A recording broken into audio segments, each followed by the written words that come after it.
Imagine a dimly lit room in a Moscow nightclub. The air is thick with smoke and you can feel the tension. Men with serious faces and tough reputations are talking quietly. These are the Vory v Zakoni, the top dogs of the Russian Mafia. They are part of a long line of criminals that have been around in Russia for a very long time. But the Russian Mafia, also called the Bratva, isn't just about guys in smoky rooms. They have their hands in everything. This isn't just a story about gangsters and violence, though there's plenty of that. It's about power, corruption, and how people are drawn to money and influence. This is the story of the Russian Mafia, and it's still going on today. The Russian Mafia isn't just one big group. It's a bunch of smaller groups, each with their own boss, territory, and things they're good at. But they all follow the same code, share a history, and are willing to do whatever it takes to get what they want. To understand the Bratva, we need to go back in time to the days of the Tsars, where this criminal organization first began. You can trace the Russian Mafia all the way back to the time of the Tsars. Russia was a big and dangerous place, and many people survived by being bandits. These outlaws, who were romanticized in stories, lived outside the law, stealing from the rich and often sharing with the poor. They had their own rules and ways of doing things, which would later become the foundation for organized crime in the 20th century. When the Russian Revolution happened in 1917, it created the perfect conditions for organized crime to grow. The Tsarist regime collapsed, and the civil war that followed left a void that criminal gangs quickly filled. They took advantage of the black market, trading everything from food and weapons to stolen art and valuable metals. But it was in the brutal labor camps of the Soviet era, known as gulags, that the Bratva really took shape. Ironically, the Soviet government, in its attempt to create a society without social classes, accidentally created a new class of criminals. In these camps, a brutal pecking order emerged. At the bottom were the regular criminals, looked down upon by the guards, and often taken advantage of by other prisoners. But there were some who commanded respect, and even fear. These were the Vory v Zakon, the thieves-in-law.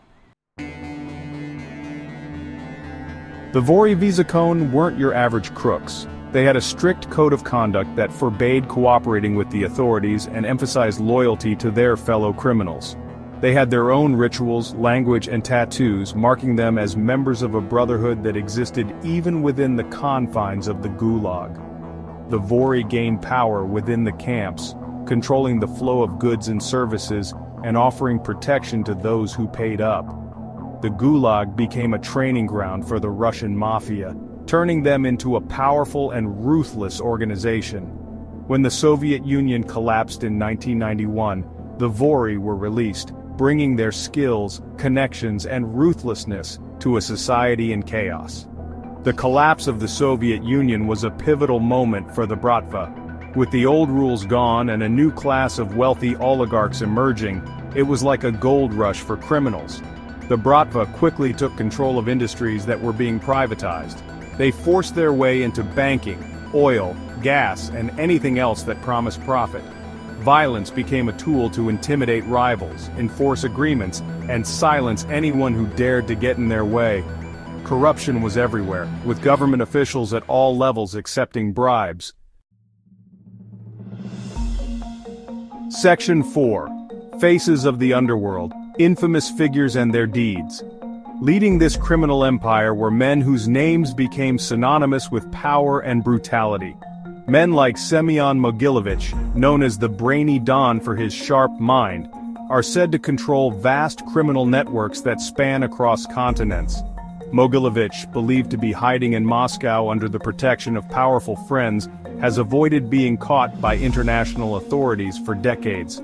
Another notorious figure is Vyacheslav Ivankov, also known as Yaponchik or Little Japanese, who rose to prominence during the chaotic 1990s. Ivankov's life sounds like a movie, from his early days as a skilled wrestler to his rise through the ranks of the Solntsevskaya Bratva, one of the most powerful Russian crime groups. Ivankov's criminal career was filled with violence, extortion, and international connections. He was eventually sent back to Russia, where he was found not guilty of murder charges in a controversial trial, highlighting the deep ties between the Bratva and parts of the Russian government. These are just a few of the many faces of the Bratva. Their stories show how far the organization reaches, how ruthless it is, and how it has managed to adapt and thrive in the face of adversity. Breaking news. Section 5. From Moscow to Manhattan, the global reach of the Bratva. The fall of the Soviet Union didn't stop the Bratva. Instead, it opened up new opportunities for them to expand. The Bratva went global, establishing a presence in Europe, North America, Asia, and beyond. They infiltrated existing criminal networks, making alliances with Italian mafia families, Colombian drug cartels, and Chinese triads. They were involved in everything from drug and arms trafficking to money laundering, human trafficking, and cybercrime. In the United States, the FBI launched a major offensive against the Bratva in the 2000s, which resulted in the arrest of several high-ranking members. Operation Russian Doll dismantled a major criminal enterprise involved in racketeering, extortion, and murder for hire. But despite these efforts, the Bratva's influence is still felt around the world. Section 6. The Digital Battlefield. Cybercrime and the Evolution of the Mafia.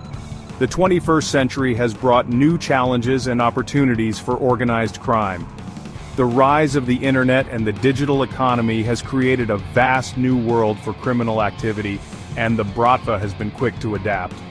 Russian cybercriminals are now considered among the most skilled in the world, responsible for massive data breaches, ransomware attacks, and online financial fraud.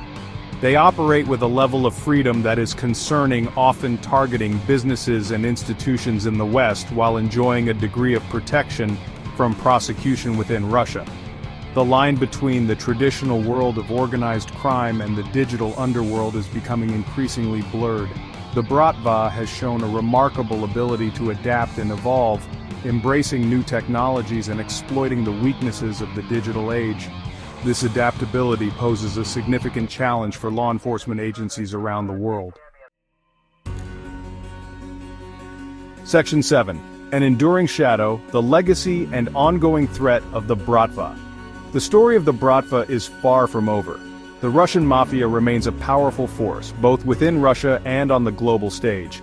Their influence can be felt in politics, business, and even the arts. They have infiltrated legitimate businesses, corrupted government officials, and undermined the rule of law. The legacy of the Bratva is one of violence, corruption, and impunity.